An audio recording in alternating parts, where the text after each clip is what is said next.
Na verdade, nós estamos numa época que precisamos realmente estudar Apocalipse. É uma época de mergulhar nos assuntos apocalípticos. E o capítulo 8 de Apocalipse, na verdade 8:11, fala exatamente das 7 trombetas.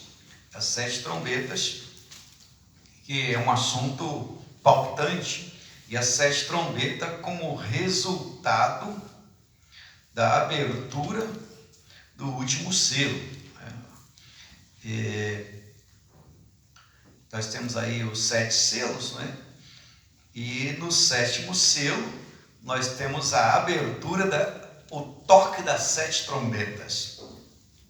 O livro de Apocalipse é muito interessante porque ele trata da consumação do conflito dos séculos, escrito no ano 90 aproximadamente, sob o imperador, o tacão do imperador Domiciano. João foi colocado na ilha de Patmos como fruto da perseguição. Naquela ocasião, ser cristão não era para qualquer um. Aliás, ser cristão não é para qualquer um em qualquer época, mas naquela ocasião você tinha que dar testemunho da sua fé com a vida, estar disposto a morrer pela fé. E isso não é um assunto tão fácil assim, né? Estar disposto a morrer pela fé. Já pensou se voltássemos um tempo, exatamente na época de Nero, e Nero chegasse aqui e dissesse: olha, se vocês desistirem desse Cristo de vocês, vocês vão continuar vivendo. Mas se vocês insistirem a serem cristãos, eu tenho aqui um tacho de azeite fervendo, tenho aqui vários leões famintos, tenho aqui várias estacas para amarrar vocês e colocar fogo, e ver vocês queimando aos poucos, gritando, porque nós gostamos de ver esse horror. Quantos ainda queriam ser cristãos? Você ia para a estaca? Você ia para a cova dos leões? Submeter-se-ia a ser jogado a um tacho de azeite fervendo? É para pensar um pouco, né?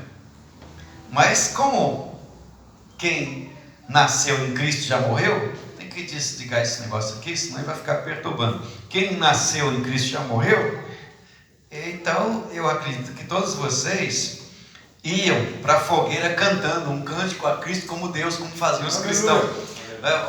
O Dr. Justo Gonzalez, aquele texto dele é muito bom, né, aquele colombiano, porque ele narra, ele te leva nas catacumbas de Roma, ele te leva no Coliseu, ele te transporta. Você lê o Justo Gonzalez, você é transportado lá para aquela região, né? Eu já tive a oportunidade de algumas vezes visitar as catacumbas de Roma, e o que ele coloca ali é de fato, o que ele coloca é o que está lá. Até aquelas fotos, né, das inscrições do cristianismo.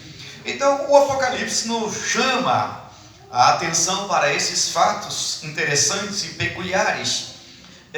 Apocalipse capítulo 1, versículo 9 ou 19, tem uma divisão do livro. Por exemplo, escreve as coisas que tem visto, as que são e as que depois destas hão de acontecer.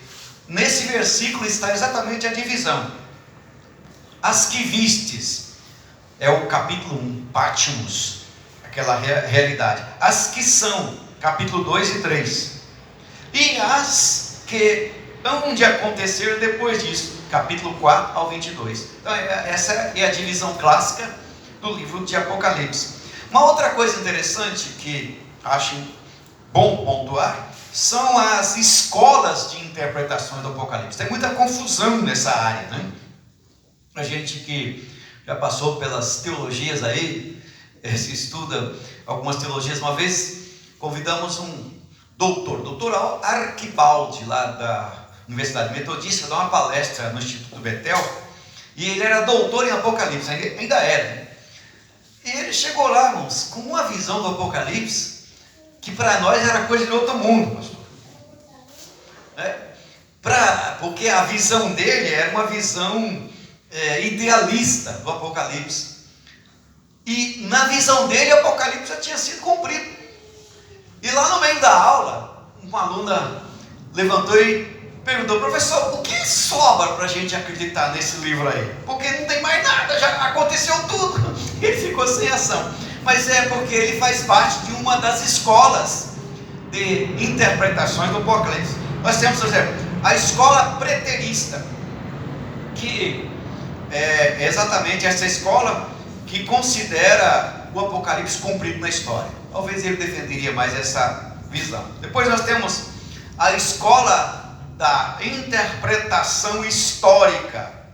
Na verdade, é uma previsão profética de um quadro total da história da igreja. O Apocalipse se cumpre na história da igreja. Temos também a interpretação idealista, que é uma interpretação cheia de simbolismo do livro, e os simbolismos do livro expressa nessa interpretação princípios espirituais dentro da limitação do tempo. E temos a interpretação futurista, que considera as profecias como eventos que ocorrerão no fim desta era. Que é a interpretação futurista, é a interpretação que nós defendemos, os pentecostais, os assembleanos, os pré-milenistas, a teologia fundamentalista, todos trabalham dentro dessa visão da interpretação do Apocalipse. Existem algumas considerações importantes também, que o livro de Apocalipse jamais foi um livro fechado para o entendimento humano. Porque se o Senhor deu o Apocalipse, é para que o entendamos. É uma revelação de Deus através do qual o Senhor abre um cofre maravilhoso de mistérios e os faz compreensíveis aos seus servos por intermédio do seu Filho. Então o Senhor abre. Também nos faz compreender fatos que afetariam a igreja em relação ao passado. Nós podemos ver, por exemplo, a questão das igrejas, das 7 igrejas da Ásia. Também em relação ao presente e ao futuro. Também no livro de Apocalipse, o Senhor revela a sua vontade, revela a sua doutrina, seus planos determinados para os fiéis. É um livro para ser estudado mais do que nunca nesses últimos dias. Precisamos estudar o Apocalipse. Aliás, o profetismo bíblico é uma das disciplinas pouco estudada hoje em dia. A escatologia, na década de 70, não sei se o pastor lembra, década de 70, você não é dessa época? Poxa vida, eu sou velho. Essa década estudava-se muito o Apocalipse, ou melhor, a escatologia. Eram muitos seminários de escatologia, existiam especialistas em escatologia. Hoje a igreja, a teologia da igreja está mais uma teologia mais grudada na terra, do aqui e do agora. O pessoal não está muito interessado no céu. O negócio é mais o céu aqui na terra. Uma teologia triste, a teologia contemporânea. Mas no Apocalipse nós temos uma transição interessante quando estudamos. Que ao estudar o Apocalipse nós temos uma transição dispensacional. Que nós temos a dispensação da era da graça para o milênio. Quais são as dispensações, né? Dispensação da inocência, consciência, governo humano, patriarcal, dispensação da lei e graça. Nós estamos na graça. E temos essa transitoriedade da dispensação da graça para a dispensação da lei. Os capítulos 8 e 11, na verdade, é uma continuidade do capítulo 5, com a abertura dos 7 selos. Então, essa abertura dos 7 selos, colocada ali no capítulo 5, segue uma série de acontecimentos interessantes, até chegar na abertura do 7º selo, que é o meu tema. E no 7º selo nós temos as 7 trombetas do Apocalipse, cada uma trombeta anunciando um acontecimento. E quando, diz o texto, quando o Cordeiro abriu o 7º selo, houve silêncio no céu. Aqui é o capítulo 8, versículo 1 de Apocalipse. E havendo aberto o sétimo selo, fez silêncio no céu por quase meia hora. Incrível essa descrição, porque na abertura do sexto selo, houve uma confusão mundial. Os homens desmaiavam de terror, uma confusão generalizada. Mas em contraste com a abertura do sétimo selo, nós temos aí um silêncio. Ao invés de uma confusão mundial, nós temos um silêncio no céu. Um silêncio no céu por cerca de meia hora. Esse silêncio é prenúncio de acontecimentos que viriam, acontecimentos muito importantes que viriam. E nós podemos até fazer um paralelo com a queda de Jericó. Porque na queda de Jericó também teve um silêncio, até de palavras, um jejum de palavras, mas depois as muralhas caíram. Depois as muralhas caíram. Então esse silêncio é um silêncio que anuncia que o sistema do anticristo vai entrar em ruína. É um silêncio que anuncia que o sistema do anticristo desabará, assim como os muros de Jericó caíram. E para frente nós vamos ter lá na frente o Armagedon e o início da grande vitória. Apareceu um anjo que se colocava diante do altar com um incensário de ouro na mão, diz o texto. E esse incensário fazendo referência às orações dos santos. Aqui verso 2: e vi 7 anjos que estavam diante de Deus e foram lhe dadas as trombetas. E nós vamos vendo aí o versículo seguinte, 3: e veio outro anjo que pôs-se junto ao altar, tendo um incensário de ouro, e foi-lhe dado muito incenso para o pôr com as orações de todos os santos sobre o altar de ouro que está diante do trono. Muito fundamental e interessante essa aparição do anjo, mostrando a valorização da oração. Irmãos, aqui no Apocalipse, quando descreve oração não é... Nunca a oração é perdida, nunca a oração é colocada no esquecimento. Deus tem um depósito. O Salmo 56, versículo 8, fala de um odre. Põe as minhas lágrimas no teu odre, não estão elas.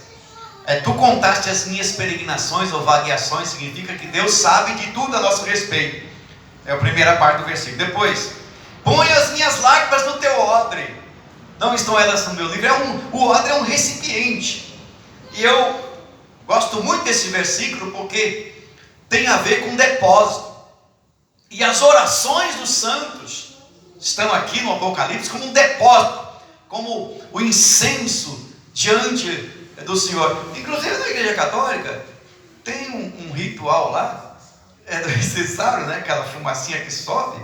É interessante aquilo, porque na simbologia deles aquilo representa exatamente, é uma simbologia bonita. Que nós crentes às vezes somos meio avessos a tudo que é católico, mas tem umas coisas interessantes que dá para a gente fazer umas comparações boas.